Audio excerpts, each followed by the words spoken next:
राज्य निर्वाचन आयोग के द्वारा ये फैसला लिया गया है कि बिहार में होने वाले नगर निकाय चुनाव स्थगित रहेंगे। यानी कि 2 चरणों में नगर निकाय का चुनाव होना था और ये चुनाव अब स्थगित कर दिया गया है। आपको बता दें कि बीते ही दिनों हाईकोर्ट ने बिहार में नगर निकाय चुनाव को लेकर के अपडेट जारी किया था और फैसला सुनाया था कि चुनाव स्थगित किए जाएंगे। और अब निर्वाचन आयोग के द्वारा ये फैसला लिया गया है कि बिहार में होने वाले नगर निकाय चुनाव फिलहाल अगले आदेश तक स्थगित कर दिया गया है। बता दें कि पटना हाईकोर्ट ने कल फैसला सुनाया, उसमें कहा कि निर्वाचन आयोग ने पटना हाईकोर्ट के फैसला का अवहेलना किया है और उस अवहेलने के बाद से कोर्ट ने जो फैसला लिया उसमें कहा कि अब नगर निकाय चुनाव बिहार में जो 2 चरणों में होने वाले थे वो फिलहाल अगले आदेश तक स्थगित कर दिए गए। हालांकि देर शाम तक पटना हाईकोर्ट और निर्वाचन आयोग के साथ में जो फैसला था वो सुनाया जा रहा था, चर्चाएं चल रही थी, लेकिन हाईकोर्ट के आदेश के बाद राज्य निर्वाचन आयोग ने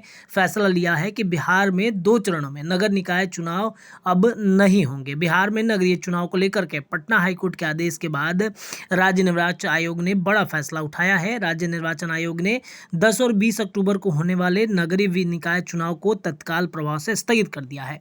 दूसरी डेट के बाद जारी की जाएगी। हाईकोर्ट के आदेश के बाद आयोग के अफसरों ने 8 घंटे की बैठक की है। इसके बाद यह निर्णय लिया गया है। इसके पहले हाईकोर्ट ने कहा कि अति पिछड़ा वर्ग ईबीसी के लिए 20% आरक्षित सीटों को जनरल कर नए सिरे से नोटिफिकेशन जारी करें।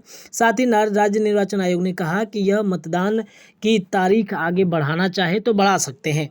इन फैसले के साथ 10 और 20 अक्टूबर को होने वाले नगरपालिका चुनाव पर फिलहाल रोक लग गई है।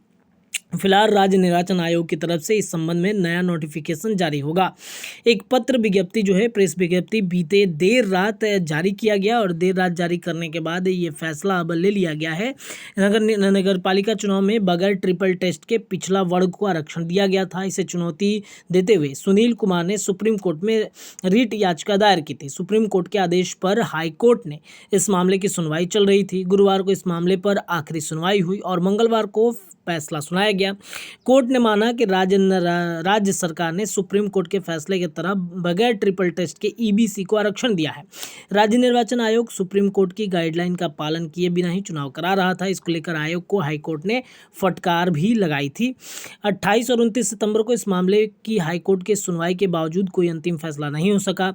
निर्वाचन आयोग के विशेष कार्य पदाधिकारी ने बिहार के सभी डीएम सह निर्वाचन पदाधिकारी नगर पालिका को पत्र लिखकर कहा कि हाईकोर्ट में चल रहे मामले से 10 अक्टूबर के चुनाव में शामिल प्रत्याशियों को अवगत कराया जाए।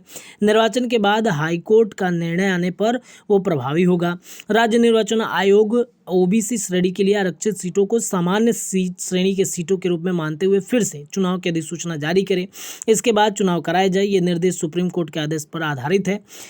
आपको बता दें, पिछले साल दिसंबर में सुप्रीम कोर्ट ने कहा था कि किसी राज्य में स्थानीय निकाय चुनाव में आरक्षण की अनुमति तब तक नहीं ली जाएगी जब तक राज्य सरकार सुप्रीम कोर्ट द्वारा तय किए गए मानकों को पूरा नहीं कर लेती है। 2010 में सुप्रीम कोर्ट ने मानक तय कर दिए थे। आरोप है कि बिहार सरकार ने सुप्रीम कोर्ट के मानकों को पूरा नहीं किया और नगर निकाय चुनाव की प्रक्रिया शुरू कर दी। इसके खिलाफ सुप्रीम कोर्ट में याचिका दर्ज हुई और ये फैसला सुप्रीम कोर्ट के द्वारा लिया गया। इसके बाद पटना हाईकोर्ट के द्वारा यह फैसला लिया गया कि बिहार में होने वाले नगर निकाय चुनाव फिलहाल स्थगित कर दिए जाएंगे। तो फिलहाल के लिए इतना ही। आप जुड़े रहिए द बिहार टॉप के साथ। बहुत धन्यवाद।